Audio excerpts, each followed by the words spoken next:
Hey guys, this is Judge Phil here. Just wanted to put together a little presentation. I've given this presentation before on triggers and the bag to other judges. I figured I'd spruce it up a little bit and just hand it out to the general public, and hopefully you guys get some information and hopefully get information how everything works. I know there's a lot of questions about how things are going on. This slideshow is going to be a little bit dry, but hopefully we'll get through it together. And if you guys have any questions, you can always leave it down in the comments. Just want to upload something quick and, just spread some awareness of how this game works. So just as an information, who is Judge Phil? Who am I? I'm a DLC Judge Appeals Team Judge Lead. I was at Atlanta, Vegas, Seattle NA Championships. I'm a local judge across Southern California. I judge for Top Choice Gaming, Board Game Paradise, Tier 1 Games, Allied, Concordia, just a ton of stores down here. And just as a disclaimer, all of this is my opinion. They're my understanding of the rules. This has been vetted by some people, but everything I say is based on the current CRD, current play correction guidelines and tournament rules, and just everything that I understand. It's not representative of Ravensburger, Pro Play Games, or Disney Lorcana, any of that. So this is just Judge Phil talking. That's me. So what are triggers? A trigger is an effect that happens when a condition is met. Whenever, at the start of turn, describe types of triggers, trigger conditions. Triggers only happen once per trigger condition. Triggered effects enter the bag once the condition is met. There's an asterisk there. Triggered effects may have a secondary condition that needs to be met before the effect may enter the bag, and when the effect is resolved. Resolving an action or a paid for ability is not a trigger, and triggers automatically enter the bag. So you don't have to announce that a trigger enters the bag, you just have to realize the triggers are in there and announce when they're coming out. So here's some trigger examples. This is Grand Councilwoman from set 6. See, find it. Whenever this character quests, your other alien characters get +1 lore this turn. Yellow is the trigger condition. Green is the trigger effect. Mr. Smee, Bumbling Mate, common card. Oh dear, dear, dear. At the end of your turn, if this character is exerted and you don't have a captain character in play, deal 1 damage to this character. Yellow, again, is the trigger condition. Red is a secondary condition. And green is the trigger effect. Beast, Tragic Hero. It's better this way. At the start of your turn, if this character has no damage, draw a card. Otherwise, he gets a +4 strength this turn. Yellow is the trigger condition. Red is a secondary effect. Green is the triggered effect. Blue is a special secondary condition effect. Otherwise here is a special keyword that encapsulates the if otherwise as a clause entirely. It's a special one, just wanted to label that there. Things that aren't triggers. Dale, friend in need. Chip's partner. This character enters play exerted unless you have a character named Chip in play. It's a replacement effect. It's not a trigger. Pongo. Once per turn, you may pay 2 ink to reveal the top card of your deck. If it's a character card, put it into your hand. Otherwise, put it on the bottom of your deck. It's an activated ability, not a trigger. Be prepared. Banish all characters. It's an action. Song. A lot of questions we get is, when are triggers missed? According to the play correction guidelines, a trigger is missed when the owner fails to demonstrate awareness of the trigger before it affects the game state. May triggers are assumed automatically declined, so mandatory triggers or triggers without may are what we are concerned about. Not acknowledging a trigger entering in the bag is not missing the trigger. Moving on to the next thing without emptying the bag is missing the trigger, or automatically declining the trigger. The wording in the PCG and support from Ravensburger has caused lots of headaches. The upgrade from caution to warning, this is a key thing for judges, only happens if the trigger was detrimental to the owner. We'll go over that. So here's some examples of missed triggers. Beast. At the start of your turn, if Beast has no damage, the trigger is missed if you explicitly draw for turn without acknowledging Beast's draw. However, at the start of your turn, if Beast has damage, the trigger is missed if you challenge with Beast and don't acknowledge the +4 strength. Beast is the weird one. Players can shark it, but the point of this is the intent. If you announce draw for turn, draw for Beast before drawing cards, most likely me as a judge would allow that to slide with a caution to the player of the actual steps. If they physically draw a card first and they're saying they're drawing for turn, then attempt to draw a second card and say, oh, and for beast, then it's a little murky, but we'll probably consider that a missed trigger at that point. So, for you viewers, we have Flynn Rider Frenemy. At the start of your turn, if you have a character in play with more strength than each opposing character, gain 3 lore. When is it missed? It would be missed if you draw for the start of your turn before resolving this trigger. Here's another one, Pegasus. When you play this character, if you use Shift to play him, your characters gain evasive until the start of your next turn. When is this one missed? If your opponent challenges one of your characters that would have gotten evasive from the ability and you do not remind them it has evasive, nor did you announce the trigger to begin with, you have missed. An interesting one that's been around for the last 2 sets now, Pete. When you play this character, opponents can't play actions until the start of your next turn. If you allow your opponent to resolve an action after playing Pete and not having initially announced the trigger, then you have missed the trigger. If you are midway allowing them to resolve an action such as they played a whole new world, you both discard your hands and then you said, oh no, but Pete. If Pete was originally announced, this might be a GRE, not a mistrigger. If not, this is a mistrigger. Detrimental triggers. So in the play correction guidelines, we have something called an upgrade path for mistriggers, which would give you a warning if the trigger was bad for you and you didn't do it when your trigger happened. So things to keep in mind: Mr. Smee, Bumbling Mate, not acknowledging damage taken at the end of turn. That could be a detrimental trigger. Daisy Duck, Donald State, not acknowledging trigger after quest. If I quest with Daisy Duck and I don't remind you to look at the top card, I can get a warning for that. Megara, Captivating Cynic, not discarding a card or banishing her when played. Madam Mim, most of them, Fox, Snake, Elephant, not bouncing a character or banishing her when played. Detrimental triggers are only considered detrimental for the owner. So if I have Beast Tragic Hero, drawing for Beast is bad for you, or for the opponent, but if I own the trigger and I missed it, it's not a bad thing for me to have missed it. It's just sad, so I don't actually get a warning for it. So a lot of triggers in talk goes to marbles in the bag. So what's really happening here? When a trigger condition happens, the triggered effect will enter the bag. These are called marbles. If there's a secondary condition, the secondary condition and the effect will enter the bag. The secondary condition must also be true when resolving the marble. Only marbles will enter the bag. Cards played from marble effects do not enter the bag. So, for example, Prince Naveen, when you resolve his marble, you are playing a card, but you're technically, that card is not entering the bag. Same thing for Mufasa, your trade leader. If you're flipping the top card to reveal it, that card is not technically entering the bag. But any effects that come off of it would.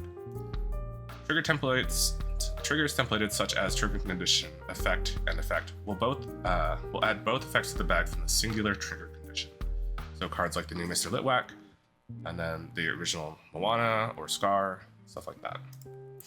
So what is the bag? The bag is the way Lorcana handles multiple effects. In other games, this would be the stack, or layers, or chain link. It is not a physical zone, though imagining it in such a way really helps. The bag handles all interactions with triggered effects. Only triggered effects enter the bag. Again, active abilities, resolving actions, and playing cards aren't entered the bag, although effects, again, may be triggered from doing any of these. The bag must be fully empty of the active player's marbles first before passing priority to the next player in the game, and so forth. We'll go over that too. So we have marbles in the bag. How do I get them out? This is important because when we talk about mistriggers, we have to know when we've passed that point of awareness or when we've passed when a main trigger would be declined. So it is important to first know that while resolving anything from playing an action to resolving a marble, the resolving effect must be completed. Even game state checks will not be resolved until after the effect is completed. Once an action is fully completed and game state checks complete, then the triggers in the bag may be resolved. The CRD spells out, which is the comprehensive rules document, spells out exactly when triggered effects may be resolved from the bag. So let's take a look at where they can be resolved. Start of turn, effects trigger and ready, but hover until set. We don't like it. It's what it is in the rules. After characters are dry and the lore gained from locations in set, triggers are then added to the bag and resolved. Just as a point for this, so characters would dry, You gain your lore from locations, then you can resolve something like the new Lilo escape artist, which means she's not ready, or she's not dry, even though she's entered play at this point. Playing a card. And all these numbers, by the way, they're all in the comprehensive rulebooks based on the latest version from set 6. If you view this, it might be different at some later point. If an effect would trigger as a result of any of the steps for playing a card, that effect waits to resolve until the card and its effects are fully played and resolved. Note that while an action card resolving, it's not considered to be in the discard yet.